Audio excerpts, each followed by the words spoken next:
अब देखो बच्चों, ये वाला क्वेश्चन हम करते हैं।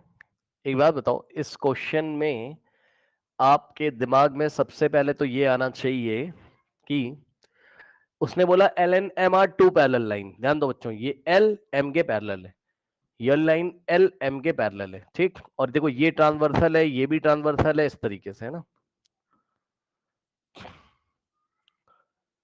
कह रहा है कि this is intersected by another parallel pairs P and Q. मतलब यहां लैंग्वेज जरा क्वेश्चन की देखिए, मतलब लाइन एल और एम तो पैरेलल है, ऐसा इसने बोला। मतलब line L is parallel to M, कोई प्रॉब्लम नहीं है इसमें। आगे बोल रहा है कि this is intersected by another pair of lines, another pair of parallel lines. जरा लैंग्वेज को ध्यान से पढ़िए, है ना। मतलब लाइन एल और M are intersected by another parallel pairs of P and Q. मतलब ये जो पी और क्यू का पेयर बन रहा है, पेयर में दो लाइंस आती हैं, ये जो पेयर बन रहा है ये भी पैरेलल है, यानी कि पी और क्यू भी पैरेलल है। लैंग्वेज पढ़ लीजिए ध्यान से। एक बात बताओ, if line L is parallel to M और P is parallel to what, Q, तो उसने आपसे क्या पूछा है, prove that angle ABC is congruent to CDA, है ना। A B C is congruent to C D A, यही पूछा हुआ है, ठीक है ना। बहुत आसान है, कुछ नहीं करना है, चेक कर लो। क्या ये एक पैरेललोग्राम बन गया, जो कोऑर्डिनेटर आपको दिखाई पड़ रहा है, क्या एक पैरेललोग्राम बन गया, बताइए। यस, सुनो ध्यान से, क्या एक पैरेललोग्राम बन गया है। और पैरेललोग्राम के अपोजिट साइड इक्वल होते हैं। सुनो ध्यान से, देखो अभी तक हमने जो पढ़ा है, एक कॉन्ग्रुएंसी साइड साइड साइड भी होती है, आगे जाके पढ़ेंगे। चलो, नहीं पढ़ा है तो मत लगाओ, कोई दिक्कत नहीं। आप बस इतना कर दो, ध्यान से चेक करो। देखो ये वाला एंगल इसके इक्वल होगा, रीजन बताओ, रीजन बताओ। ऑल्टरनेट इंटीरियर एंगल्स, क्यों भाई, क्योंकि P is parallel to Q। और ये जो आपको दिख रहा है, this is point A and this is C, so A C is a transversal. भाई चेक कर लो ना, देखो ये जो है ऐसे और ये जो है ऐसे, तो ये ऐसे करके ट्रांसवर्सल है, तो बताओ ये वाला एंगल इसके इक्वल नहीं होगा, बोलो, ऑल्टरनेट से। तो एक तो ये वाला एंगल इक्वल हो गया, उसके बाद ये बताओ कि क्या ये वाला एंगल इसके इक्वल हो जाएगा, ये भी ऑल्टरनेट से इक्वल हो जाएगा। कैसे, ये एडी है और ये बीसी, और ये ट्रांसवर्सल इस तरीके से, ये भी ऑल्टरनेट हो गया।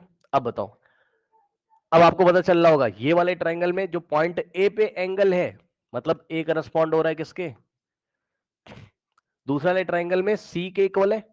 भाई ट्राइंगल दिख रहे हैं ना, एक तो ए बी सी लेना है और दूसरा आपको सी डी ए लेना है। तो ये वाला जो एंगल है इसके इक्वल है, और ये वाला जो एंगल है इसके इक्वल है। तो भाई यहां से एंगल पकड़ोगे और ये वाली साइड कॉमन है, एसी। तो एंगल, साइड एंगल, और इधर से दूसरे ट्रायंगल में आओगे तो एंगल और साइड एंगल। लेकिन ध्यान रहे, करस्पॉन्डेंसी में अंतर है, बता रहा हूं मैं कैसे। देखो ए करस्पॉन्ड है सी के, और इस ट्रायंगल में जो ए है वो उस ट्रायंगल के सी के करस्पॉन्ड है, और इस ट्रायंगल में जो सी है वो उस ट्रायंगल के ए के करस्पॉन्ड है। एंगल से दिख रहा होगा आपको, ये वाला एंगल देख लो, इसके इक्वल है ना। जो बच गया यानी कि B is automatically correspond to what, D. कुछ लोग ध्यान से करस्पॉन्डेंसी नहीं देख रहे होंगे, आप परेशान हो जाओगे। करस्पॉन्डेंसी को ध्यान से चेक करिए। सो हमने लिखा in triangle ABC and triangle CDA, है ना, ABC and C D A, इन दोनों ट्राइंगल में ये वाला एंगल का नाम रखा बी ए सी। तो angle B A C is equals to, अब देखो बी ए सी लिया, ये देखो बी ए सी लिया तो डी सी ए बोलना पड़ेगा आपको, डी सी ए।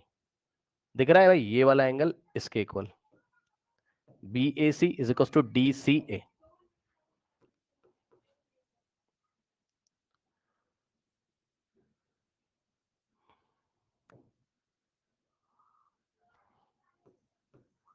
रीजन,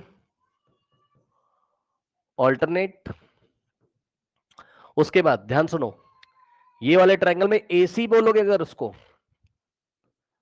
तो दूसरे ट्रायंगल में AC नहीं बोलोगे, CA बोलोगे। AC, इसमें आप CA बोलोगे। खास बात है, क्योंकि इस लेफ्ट वाले ट्रायंगल में ये एंगल A है जो कि राइट वाले ट्रायंगल के एंगल C के इक्वल है, इसलिए A करस्पॉन्ड C के, इसलिए AC का लेंथ AC के इक्वल नहीं लिखेंगे, CA के इक्वल लिखेंगे, करस्पॉन्डेंसी को ध्यान रखते हुए। A की पोजीशन C और C की पोजीशन A की पोजीशन C और C की पोजीशन A लेगा। ओके, ये क्या है, कॉमन।